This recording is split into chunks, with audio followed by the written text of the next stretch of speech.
Do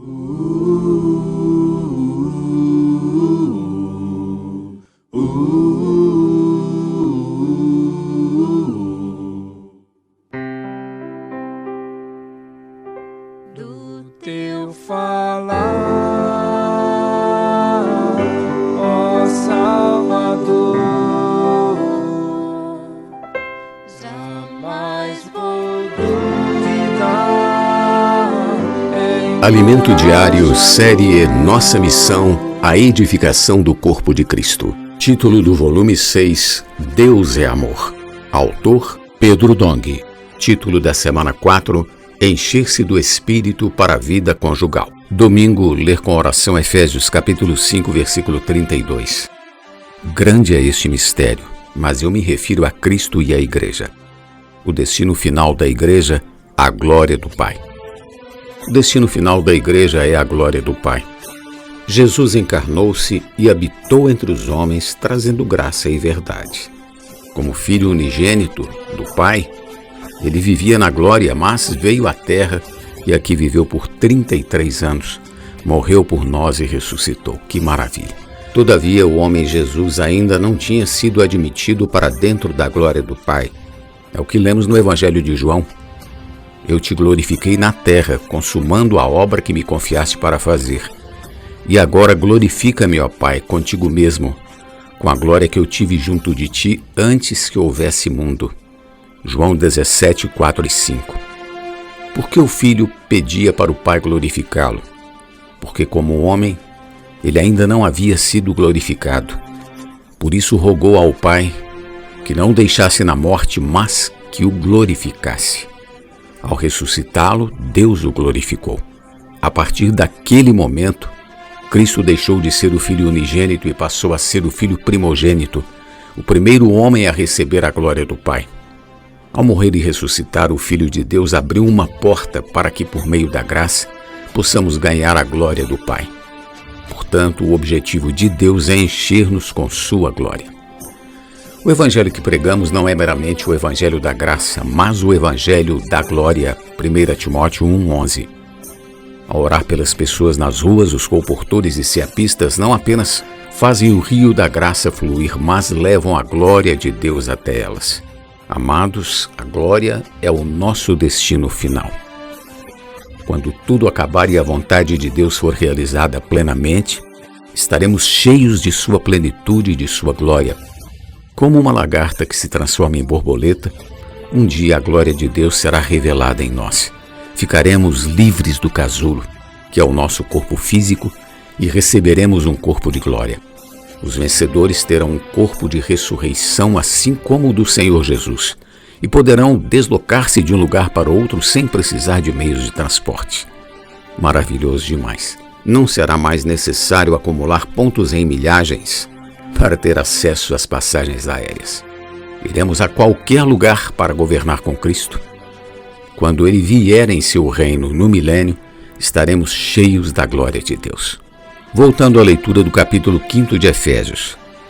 Assim também os maridos devem amar a sua mulher como ao próprio corpo.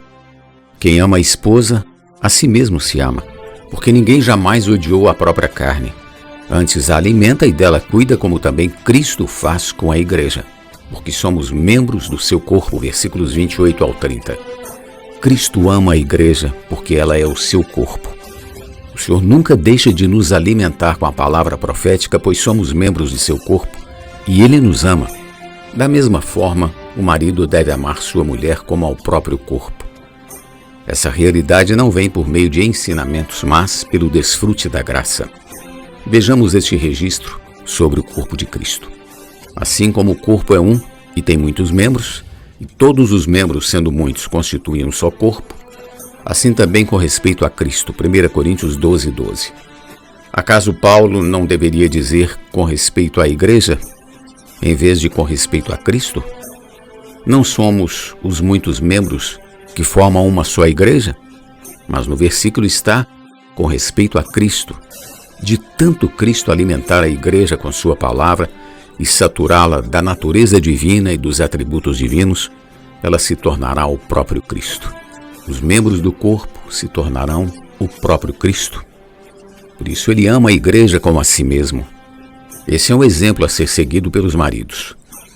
No capítulo 5 de Efésios ainda lemos nos versículos 31 e 32. Eis porque deixará o homem a seu pai e sua mãe e se unirá à sua mulher, e se tornarão os dois uma só carne. Grande é este mistério, mas eu me refiro a Cristo e à igreja.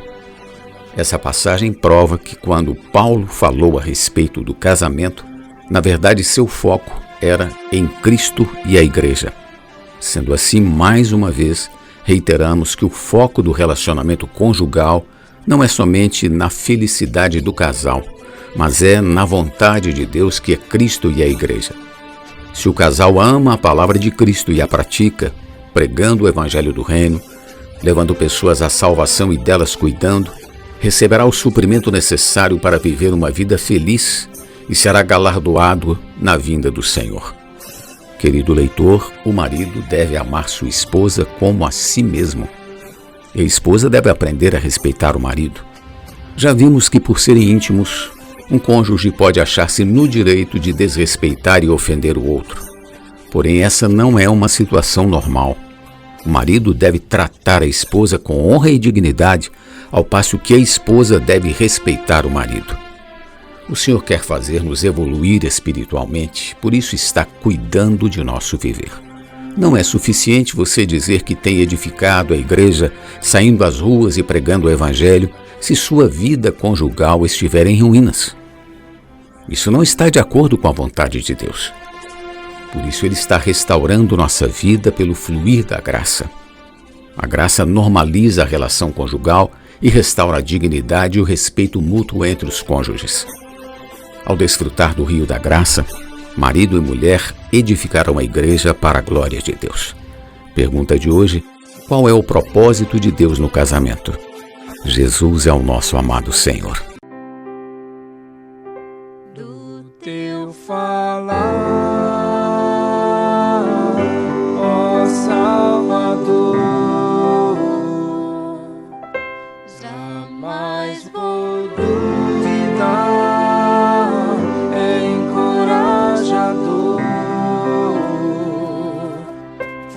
Me faz andar, faz tua glória eu ver, o mal vem derrotar. Fiel me faz andar, faz tua glória eu ver, o mal vem derrotar.